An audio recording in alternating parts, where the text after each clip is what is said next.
क्या होता है और बाढ़ का सितम क्या होता है और बाढ़ की परिभाषा क्या होती है, इस चीज को अगर आपको समझना हो तो चले आइए बिहार के उन गांवों में जिन गांवों के लोग नदियों के किनारे बसते हैं और जिनका जीवन लगभग 6 महीने बाढ़ के सितम से बर्बाद रहता है। हम इस वक्त फारबिसगंज प्रखंड के बतनाहा पंचायत के बघुआ गांव में आए हुए हैं। पिछले दिनों बाढ़ ने इस गांव पर ऐसा मुसीबत और ऐसा कहर बरपाया है कि बाढ़ के पानी इन लोगों का घर के अंदर है और जो घर के लोग हैं वो सड़कों पर रहने को मजबूर हैं। लगभग सैकड़ों की संख्या में यहाँ विस्थापित हैं जो लगभग पिछले 4-5 दिनों से यहाँ प्लास्टिक डालकर झुग्गी डालकर अपना जीवन यापन करने को मजबूर है। और ये सारे लोग किसान परिवार से आते हैं। कई लोगों का फसल नुकसान हुआ है, कई लोगों का घर नुकसान हुआ है। क्या नाम हुआ बाबा? मेरा नाम जोगी मेहता।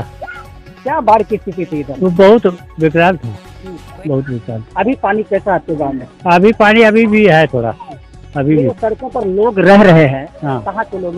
ये सब बघवा का है, बघवा बसंता है। सभी लोगों के घर में पानी घुसा है, तो रास्ता पेड़ा टूट गया बहुत। कितने दिनों से ये लोग सड़क पे हैं? आज 5 रोज से है। 5 रोज से है। सरकार की कोई मदद इन लोगों तक पहुंची? नहीं, कुछ नहीं। यहाँ कोई साधन नहीं है, कोई साधन नहीं, कोई देखने नहीं आया? कोई नहीं। कोई नेता होता? कोई नहीं, कोई। क्या नाम हुआ? राम प्रसाद सरदा। क्या समस्या है बाढ़ को लेकर? क्या स्थिति आपके गाँव में? बहुत समस्या था कि बाढ़ के लिए घर छोड़ करके रोड पर आ गया। कितना पानी था घर में? घर में किसी का भर जान, किसी का भर जान, जैसा ही जिसका ऊंचाई है वैसा ही ज्यादा पानी था। अभी कहाँ रह रहे हैं और कैसे रह रहे हैं? अभी रोड पर रहने बहुत दिक्कत से रह रहे हैं, सब रोड पर हैं। सरकार के लोग गए देखने के लिए? नहीं, कुछ मदद नहीं किया। सहायता उतना मिला? नहीं मिला। फिर खाना पीना कैसे चल रहा है? अपना ही तरफ से खाता है, किसी ने रोटी करके गुजर करना ही है, मनुष्य है तो गुजर तो करना ही है। यही मिलते हैं हम लोग। अच्छा, आपको पता चला कि ये मॉडल गांव बघवा है, तो मॉडल गांव बघवा का यही मॉडल है क्या? देखिए सर, आप नजर देख लीजिए मॉडल कैसा होता है, उसका आप नजर में देखिए। क्या नाम हुआ? बाढ़ उड़ गई है आप लोग के यहाँ? हाँ। कहाँ घर हुआ? क्या कोई घर से? हाँ। कितना दिन से पानी थे घर में? पानी 3-4 दिन हो गया। अभी कहाँ रह रहा है? अपनी रोड पर। हाँ। खाना वाना केना मिले थे? मिल रहे थे सरकारी मदद? ना, कुछो नहीं मिले, कुछो नहीं मिले, प्लास्टिको नहीं मिल रहा, नहीं मिल रहा प्लास्टिक। तो तस्वीरों में आप साफ देख सकते हैं कि विस्थापित अपनी जिंदगी सड़कों पर किस तरह जी रहे हैं। बिल्कुल ये सड़क है और सड़क के ठीक पास जो विस्थापित हैं उनके परिवार के लोग रात के भोजन के लिए इंतजाम किया जा रहा है। और किस तरह ये लोग बाढ़ के दर्द से और बाढ़ के सितम से सड़क पर रहने को मजबूर है। छोटे छोटे बच्चे हैं। कोई सरकारी सहायता अभी तक इन लोगों को नहीं मिल पाई है, न तो सरकार के कोई आला अधिकारी अब तक यहाँ इन लोगों की सुध लेने पहुंचे हैं। इसी तरह के काफी सारे झुग्गियों में यही हाल है। एक टाइम इन लोग को सही से खाना मिलता है, दूसरे टाइम के लिए ये लोग को संघर्ष करना पड़ता है। क्या क्या समस्या है? और पानी छे ना घर में, पानी छे की घर में पानी छे बाल बच्चा डूब जेती है पकड़ के। अब यो पानी नंकी के जहाँ कागो छे ना छे पानी सुखल छे।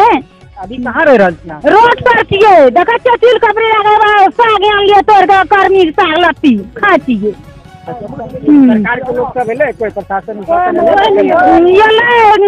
मुखिया सब देख कर जाए छे, आवे छे, कुछो नहीं दलकै, कुछो नहीं दलकै, चल जाए छे, कुछो व्यवस्था देबे नहीं करे छे के। सब जावे छे 17 बेर गेले फोटो घीच के, बालका भूखल छे त कहां देखे लिए आवे छे के? अभी तक सरकारी कुछो नहीं भेले हमरा के। कितने दिन से कर रहे हैं? अखनी 8 दिन भेले एकर रोड पर, 8 दिन में 5 दिन के बाद 61 कला भेले है। आता बाल बच्चा भूखल रहते दुकान जो मुड़ी के 10 टका 20 टका ले छै। कोन दिखियो बाल बच्चा के रोड पर भूखल रहे छै के? हैं काम करे जो मालिक साहब कौन काम ना छै? घर पंजाब गेले है। हां, पंजाब में थे के। क्या को बाल बच्चा? 4 टा थे। अभी मतलब कौन चीज के जरूरी है? अखनी कम से कम खाना पीना के व्यवस्था तो पहले देते, पहले सी देते, बाल बच्चा कता रखबे। अखनी एक बुध पानी चल जेते तो कता रहते बाल बच्चा? 2टा माल जाते, 2टा बकरी छे। 8 परिवार छिए जमा, अखनी कोई नहीं छे। 2टा बकरियो वहां से ले से बेले आ घर में पानी ढुकले है, धान तोड़ते भांसले है। रात में डरे ला छे, नरिया आवे छे बगले बगल बकरी के बच्चा घीच के लाके चल गेले छे। हां, की कहे बकरी भांस गेले, ओकर आदमी के रहते आखी से तो खा पिए और बना के देते। बाढ़ में बकरी फंस गए। हाँ बकरी कगो बकरी एगो बकरी बांस ले 5टा रहे, जो बांधल रहे तो चट खोल लिया, जो खुला रहे वो चल गए। अभी कहाँ रह रहा? अपने रोड पे थी। हाँ कोनो व्यवस्था कोई नहीं चल गई। प्लास्टिक कहाँ से ले ली? प्लास्टिक कीन के यहाँ लेता है। हाँ मिल रहे कि राजद नेता इंजीनियर आयुष अग्रवाल इस वक्त बघवा मॉडल गांव में विस्थापितों का मॉडल देखने पहुंचे हैं और पीड़ित परिवारों से यहां मिलेंगे, क्योंकि बघवा एक मॉडल गांव के रूप में काफी चर्चित हुआ है। और बार बार तस्वीरों आपको वीडियो में इस तस्वीर को दिखाना इसलिए आवश्यक हो रहा है कि जिस गांव का बघवा मॉडल गांव बोला जाता है, उस मॉडल गांव की तस्वीर आप इसमें देख सकते हैं कि विस्थापित किस तरह से सड़कों पर रहने को मजबूर हैं। और चलते हैं सीधे हम राजद नेता के पास विस्थापितों का हालचाल लेने पहुंचे हैं। क्या कुछ उनकी ओर से यहाँ इन विस्थापितों के लिए सहायता की जा रही है या दुख दर्द बांटने आए हैं? कि आयुष अग्रवाल जी किस तरह विस्थापितों के बिल्कुल झुग्गी के पास बैठकर विस्थापितों से बात कर रहे हैं, उनका दुख दर्द जानने की कोशिश कर रहे हैं। सर, इन लोगों का आरोप है कि अब तक न प्रशासन के कोई अधिकारी इन लोगों से मिलने आए हैं, न सरकार किसी प्रकार की सहायता इन लोगों को की है। जो समय है और जिस तरीके से मैं देख रहा हूँ ना, मुझे आप अगर गौर करेंगे तो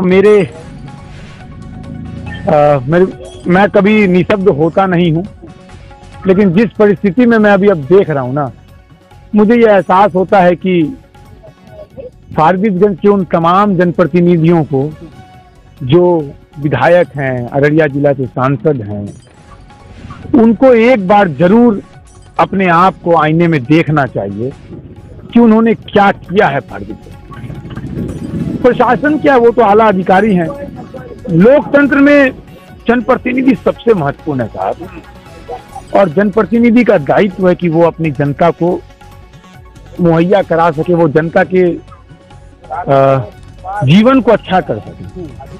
लेकिन ये सड़क किनारे बैठकर हमारी बहन रोटी बना रही है, इससे आप अंदाजा लगा सकते हैं कि हमारे क्षेत्र की स्थिति क्या है। ये बाढ़ का क्षेत्र है, हम समझते हैं बात को, उस पर कोई काम नहीं होता, हम यह भी समझते हैं बात को। लेकिन ये दुर्दशा, मैं आज अपने आप को निशब्द इसलिए महसूस कर रहा हूँ। मैं अक्सर जब भी जाता हूँ गांव पंचायत या लोगों से मातृशक्ति से बात करता हूँ, तो मैं कहता हूँ कि अच्छी शिक्षा व्यवस्था चाहिए, अच्छी स्वास्थ्य व्यवस्था चाहिए, रोजगार चाहिए। मैं अक्सर यही बात करता हूँ ताकि लोगों का जीवन बदल सके। लेकिन आज जब मैं देख रहा हूँ कि ये इस तरीके से रोटी बना रही हैं बैठ करके, तो मुझे अपना घर याद आ रहा है और इनका तस्वीर सामने दिख रहा है। क्या लगता है कि इन विस्थापितों का दुख दर्द कैसे कम किया जा सकेगा? देखिए, मैं आज इन लोगों को ये विश्वास दिला के जा रहा हूँ, और मैं राष्ट्रीय जनता दल का सिपाही हूँ, लालू यादव जी का सिपाही हूँ, तेजस्वी जी का सिपाही हूँ। स्पष्ट है, आज अभी यहाँ से सीओ साहब और भी अधिकारी जो होंगे उनसे बात करूंगा और उसके बाद उनसे मिलूंगा भी जाकर के। अगर इन लोगों के लिए कोई व्यवस्था नहीं हो पाती है, तो मैं आज आपके कैमरे के सामने कहता हूँ कि 3 से 4 दिन के अंदर इनके लिए व्यवस्था नहीं होती है, तो मैं अपना बोरिया बिस्तर लेकर इनके साथ इसी कपड़े के नीचे आके सोने लगूंगा। उनको आकर के चीजों को देखनी होगी, मैं इनके साथ ही बैठूंगा, इनके साथ रहूंगा, इनके साथ खाना खाऊंगा, इनके साथ ही 24 घंटे रहूंगा, और रात में भी मैं इन्हीं के पास रहूंगा। और यही मच्छर में, क्योंकि हम मानते हैं बगल में रोड है, सड़क है, इधर पूरा एक रात में मच्छर काटता है साहब, तो नींद नहीं आती है। और ये सड़क किनारे रहकर इस तरीके से रोटी बनाते हैं। कहाँ गई सरकार की हाइजीन की बात, कहाँ गई सरकार की स्वच्छ भारत अभियान, कहाँ गई सरकार की साफ सुथरा नारी शक्ति, महिला शक्ति, नारी सम्मान? सरकार, ऐसा लग रहा है कि सरकार इन लोगों के लिए आंखें मूंदली है। आपकी पार्टी या आपके कार्यकर्ता आपके तरफ से इन लोगों के लिए क्या तत्काल कुछ क्या सहायता मिल पाएगी? ये मैं फिर कहता हूँ कि मुझे जानकारी नहीं थी, इतनी भयावह स्थिति है हमारे क्षेत्र में। पहले गए थे दूसरी साइड में, आपको जानकारी है। आज इस साइड आए हैं तो ऐसी स्थिति देखने को मिली है, पहली बार देखने को मिली है। दुख दर्द तो है ही, और अब इनके लिए क्या व्यवस्था हम कर सकते हैं वो करेंगे, और लेकिन हम इसको स्पष्ट तौर पर करें। कितने दिन से आप लोग सड़क पे हैं? हमरा बढ़िए में 4-5 दिन भाग लेते। हाँ 5 दिन हुआ। कितना आदमी थी ये झुग्गी छह पर? हाँ ये जिंदगी में हमारे सोच रहे थे, हम रहे थे, बच्चा सब रहे थे। कितने आदमी टोटल थे एकरा? है ना 5 परिवार हमरा के, 3 परिवार बुढ़िया। सरकार उतार के या कोई पार्टी होती, कोई समाजसेवी संगठन की तरफ से कोई मदद अभी तक? ना कोई मदद कर ले। कोई मदद। हम आज आपको अब इनकी स्थिति को देख करके हम बात करके कल की डेट में इन लोगों के लिए कम से कम जो मूलभूत चीजें हैं वो तो व्यवस्था करा सकें, और खाने के लिए सबसे पहले आटे की व्यवस्था हमको लगता है कि इन लोगों के लिए, सबके लिए कराने की जरूरत है। तो हम इन पूरे परिवार जितने भी लोग यहाँ पे रह रहे हैं उनके लिए अपने तौर पर पार्टी की तरफ से हम आटे की व्यवस्था करवाते हैं। 3 दिन बच्चा लोग भूखा रह लिया। भूखा रहे 3 दिन बच्चा। आप निश्चिंत रहिए, आपके साथ हम खड़े हैं। तो इस क्षेत्र में स्थिति अब ये है कि जलस्तर तो कम होने लगा है, लेकिन अब महामारी का खतरा इस क्षेत्र में पनपने लगा है। छोटे छोटे दुधमुहे बच्चे को लेकर ये लोग सड़क पर रहने को मजबूर हैं। डेंगू का कहर इस वक्त जारी है, और जिस हाल में ये लोग रह रहे हैं, कई सारे बीमारियों का प्रकोप इन लोगों के ऊपर पड़ सकता है।